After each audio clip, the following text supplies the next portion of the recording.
So my name is Andrea. I go by Drea. I'll be taking the first paragraph. I like that. Okay. I learned to read with Superman comic books. Simple enough, I suppose. I cannot recall which particular Superman comic book I read, nor can I remember which villain he fought in that issue. I cannot remember I cannot remember the plot nor the means by which I obtained the comic book. What I can remember is I was 3 years old, a Spokane Indian boy living with his family on the Spokane Indian Reservation in eastern Washington state. We were poor by most standards, but one of my parents usually managed to find some minimum wage job or another, which made us middle class by reservation standard. I had a brother. Hold on, something. I had a brother and 3 sisters. We lived on a combination of irregular paychecks, hope fearing government surplus food. Okay, my name is Nolita. I go by Lito. My father, who is one of the few Indians went to Catholic school on purpose, was an avid reader of Western spy thrillers, murder mysteries, gangster epics, basketball player biographies, and anything else he could find. He bought his book by the pine at Dutch Pawn Shop, Goodwill, Salvation Army, and Value Village. When he had extra money, he bought novels at supermarkets, convenience stores, and hospital gift shops. Our house was filled with books. They were stacked in crazy piles in the bathroom, bedrooms, and living room. And they fit up unemployment expired creative energy. My father built a set of bookshelves and soon filled them with random assortment of books about the Kennedy assassination, Watergate, the Vietnam War, and the entire 23-book series of A Peach Westerns. My father loved books, and since I love my father with an arch and devoted, I decided to love books as well. My name is Lo. I'll be reading the next paragraph. I can remember picking up my father's books before I could read. The words themselves were mostly foreign, but I still remember the exact moment when I first understood, with a sudden clarity, the purpose of a paragraph. I didn't have the vocabulary to say paragraph, but I realized that a paragraph was a fence that held words. The words inside a paragraph worked together for a common purpose. They had some specific reason for being inside the same fence. This knowledge delighted me. I began to think of everything in terms of paragraphs. Our reservation was a small paragraph within the United States. My family's house was a paragraph distinct from other paragraphs of the Lebrett's to the north, the Fords to the south, and the tribal school to the west. Inside our house, each family member existed as a separate paragraph, but still had genetics and common experiences to link us. Now, using this logic, I can see my changed family as an essay of 7 paragraphs: mother, father, older brother, the deceased sister, oh wow, my younger twin sister, and our adopted little brother. I did not know that man sister. My name is Aya, and I'm a period in this paragraph. At the same time, I was seeing the word in paragraphs. I also picked up the Superman comic book. Each panel, complete with picture, dialogue, and narrative, was a three-dimensional paragraph in one panel. Superman breaks through a door. His suit is red, blue, and yellow. The brown shatters into many pieces. I look at the narrative above the picture. I cannot read words, but I assume it tells me that Superman is breaking down the door aloud. I pretend to read the words and say, Superman is breaking down the door. Words, dialogue, also float out of Superman's mouth. Because he is breaking down the door, I assume he says, I'm breaking down the door. Once again, I pretend I read the words and say aloud, I'm breaking down the door. In this way, I learned to read. This might be an interesting story all by itself. A little Indian boy teaches himself to read at any early age and advances quickly. He reads Grapes of Wrath in kindergarten when other children are struggling through Dick and Jane. If he'd been anything but an Indian boy living in on the reservation, he might have been called a prodigy, but he is an Indian boy living on the reservation and is simply an oddity. He grows into a man who often speaks of his childhood in the third person, as if it will somehow dull the pain and makes him sound more modest about his talents. Hey, I'm Shaniqua. Call me Nene. I'm gonna read the next paragraph. A smart Indian is a dangerous person, widely feared and ridiculed by Indians and non-Indians alike. I fought with my classmates on a daily basis. They wanted me to stay quiet when the non-Indian teacher asked for answers for volunteers for help. We were Indian children who were expected to be stupid. Most lived up to those expectations inside the classroom, but subverted on the outside. They struggled with basic reading in school, but could remember how to sing a few dozen powwow songs. I'm sorry. They were monosyllabic in front of their non-Indian teachers, but could tell complicated stories and jokes at the dinner table.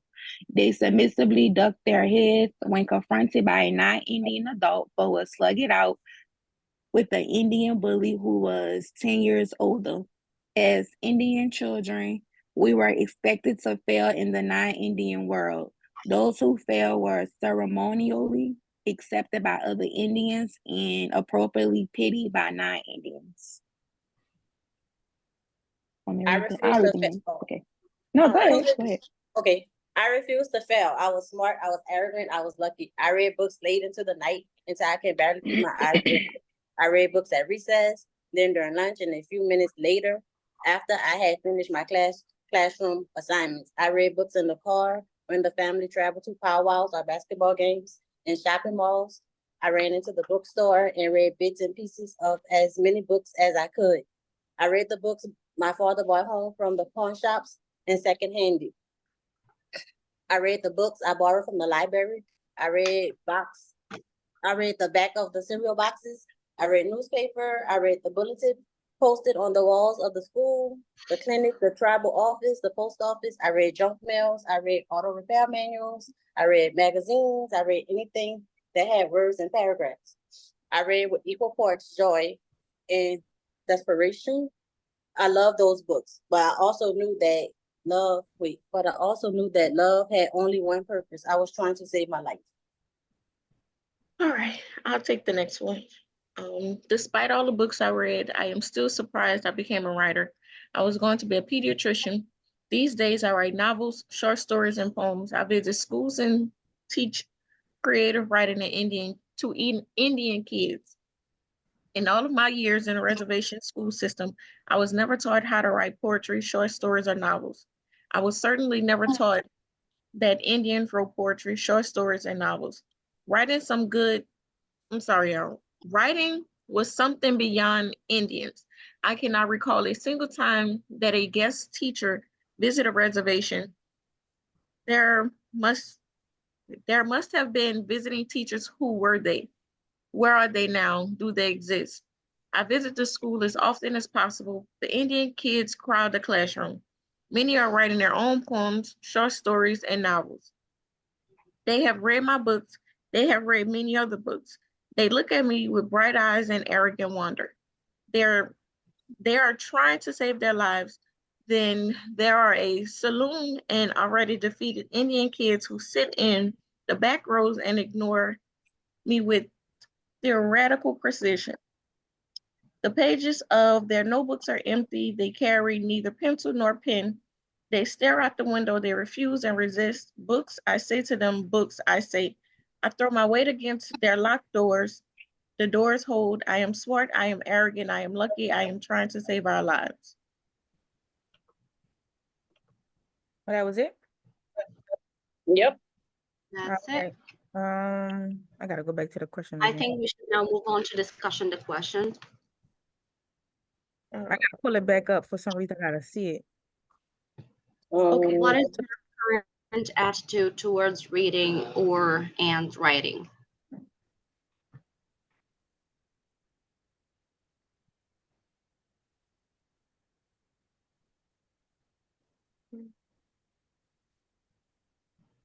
Okay, I got the questions now. Okay, where's your current? Where's your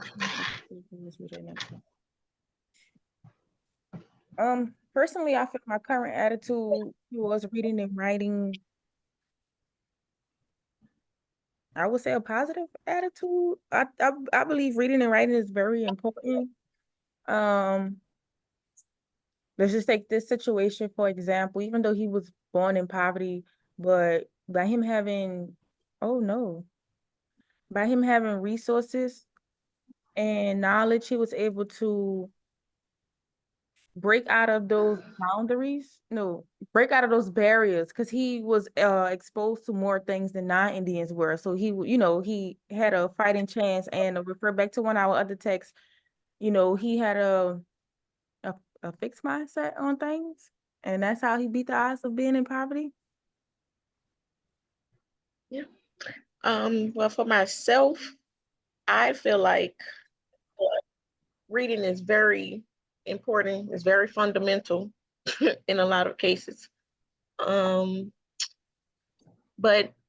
to piggyback off of what Lou said, I really feel like he overcame what he was surrounded by.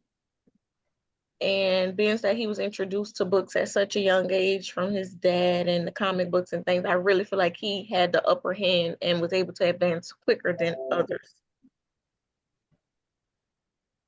I agree with what you guys said, and I believe that reading and writing can actually change people's lives depending on the type of books they read and the kind of culture they're introduced to while reading the books. And I also believe that reading can increase your vocabulary and make it bigger. And as for myself, I've learned to speak English starting by reading. As all you know, I am not an American and English is not my first language.